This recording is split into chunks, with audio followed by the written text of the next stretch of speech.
One of the things that people think about a lot is what type of exercise should I do? Well, I want to be honest with you. A lot of people look at different types of exercises and they think that those exercises create different types of bodies. And that's absolutely true, but it's not quite as true as you might think. People have this kind of idea that if you do running, you'll have a runner's body. If you do weightlifting, you'll have a weightlifter's body. And they'll look at these extreme examples. Take, for example, like a power lifter, big, huge, giant guys that, they usually have a lot of body fat. They usually have giant muscles. And they think, well, if I do powerlifting type moves, that's what I'm going to look at. Well, you have to consider that a lot of that is a self-selecting group. So if you're a power lifter and you're a big, powerful guy and you're at the top echelon of powerlifting, then your body is naturally going to be a big, powerful body. Now, that doesn't mean that that type of training turns you into the big, powerful guy. That means that your genetics were pre-programmed to be a big, powerful guy, and then the training got you to that level. That doesn't mean that if you were a born runner and you start training like a power lifter, that you're going to get a big, powerful body. So there's a self-selection element to that. You see a very similar thing with runners. People will talk about sprinters because sprinters are typically very powerfully built and compact, whereas runners like marathon runners are a lot more lean and toned down, and they have much smaller muscle structures.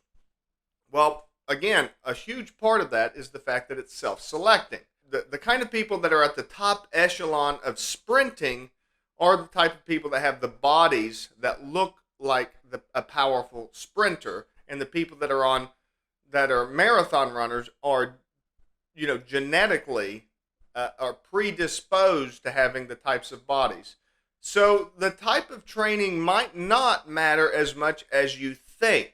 I don't want to set forward any kind of incorrect expectations. There's no magic exercise that you're going to do. You could train exactly like Arnold Schwarzenegger and you're not going to look like Arnold Schwarzenegger. Because Arnold Schwarzenegger has specific genetics, and then he combined that with procedures, he combined that with pharmaceuticals, he combined that with food, and he combined that with consistency and everything else. So training that way will not necessarily get you there. Now, you'll look more like Arnold Schwarzenegger than you do today if you train like Arnold Schwarzenegger did, but you're not going to achieve those types of results because most of those types of results are genetic and pre-programmed. But I do want to talk to you about compound exercises for getting lean and strong. Really, what compound exercises are, the way that I think of them, compound body weight exercises is specifically what I'm talking about. That's what we would call like functional fitness. So in the 80s and 90s, bodybuilding became really popular, wrestling, those types of pop culture phenomenons became really popular, and people really got into weightlifting, and fitness became a big thing. Aerobics became really popular too, but those are two different things, obviously. People would sculpt their bodies with aerobics, and they would get toned up and everything. And then in the late 90s and into the 2000s, functional fitness became much more popular, and that's what you saw with things like CrossFit, P90X, stuff like that. I personally really like that type of training. If I do a lot of weightlifting for long stretches of times, I get really stiff and really sore. Maybe that would have been different when I was in my 20s. I don't know. But I don't feel that way. I know a lot of people that do a lot of heavy weightlifting have a lot of joint issues. They have, not everybody, it's different, and there's smart ways to train and there's not very smart ways to train. It makes a big difference. But for me, compound exercises, what I call functional fitness, that's what I really like. I think that that's king. That really helps slim you down, and that really helps create lean, strong muscle that looks great. That's kind of that athletic look that everybody likes. If you're looking for what like compound exercises, functional fitness type exercises can do for you, then you'll want to look to gymnasts. Again, Just because you train this way doesn't mean you're going to look like a gymnast, but that's the type of body that will produce. It'll get you closer to that, which looks different than like a bodybuilder or a powerlifter body. Powerlifter's body is real big, powerful, compact, whereas a gymnast body is like long, lean, and is my preferred type of look. So what are compound exercises? Well, basically, you're talking about exercises that involve lots of different muscles. So it's the exact opposite of what most bodybuilding type exercises are. And bodybuilding type exercises, keep in mind, they're all about sculpting. Most of those exercises that they show in books and videos and stuff like that, they're trying to get like a specific, they're trying to get their biceps a quarter of an inch bigger. They're trying to get their rear deltoid muscle, an eighth of an inch bigger. So they're like really micro focusing on small muscle groups. And that's why they're not compound. They're very isolating. Compound exercises are things like push-ups, pull-ups, squats, and crunches or setups. That's basically it. That's all of your big compound exercises. And there's lots of variation in between. There's all kinds of different variations of push-ups. Tons of different types of push-ups you can do. You can do close push-ups, which kind of work your triceps. You can do wide push-ups, which kind of focus on your chest. You can do diamond push-ups, which really isolate your triceps. You can do Superman style push-ups, which is where they're over your head and you go like this. That works your shoulders. And same thing with pull-ups, of course. There's all kinds of different pull-ups. There's wide pull-ups. There's narrow pull-ups. There's pull-ups that there's the kind of pull-ups that you can do neutral grip, which you can see my pull-up bar right here behind me. Neutral grip, which isolates your biceps. There's super wide, which isolates your lat muscles. So there's all these different types of exercise, and I'll try to put together some videos moving forward on how some of these work.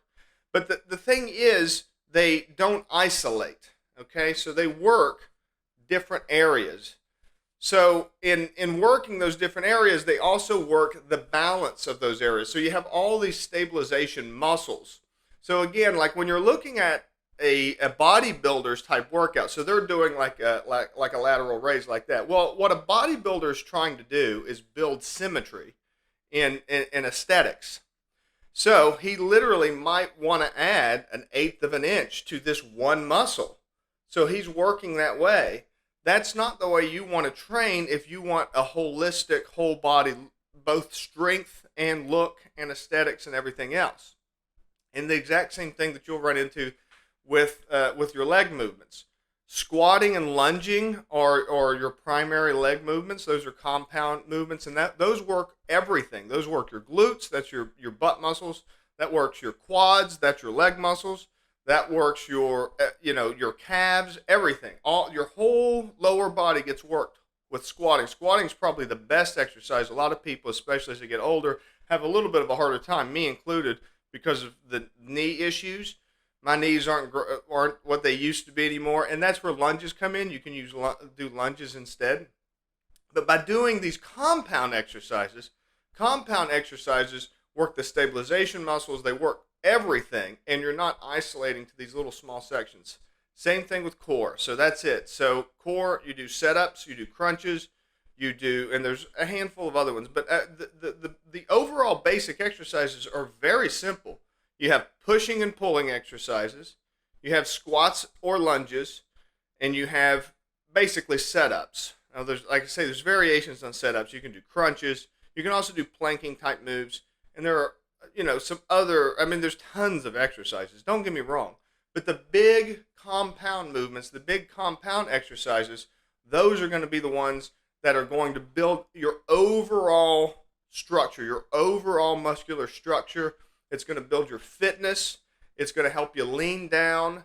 But again, that's the other thing. If your diet's trash and you're eating garbage, it doesn't matter how many push-ups you do. You're not going to have six-pack abs. You're not going to look lean and strong and sexy and everything else. It doesn't matter what exercise you do if you're not eating well. So you definitely want to keep that in mind.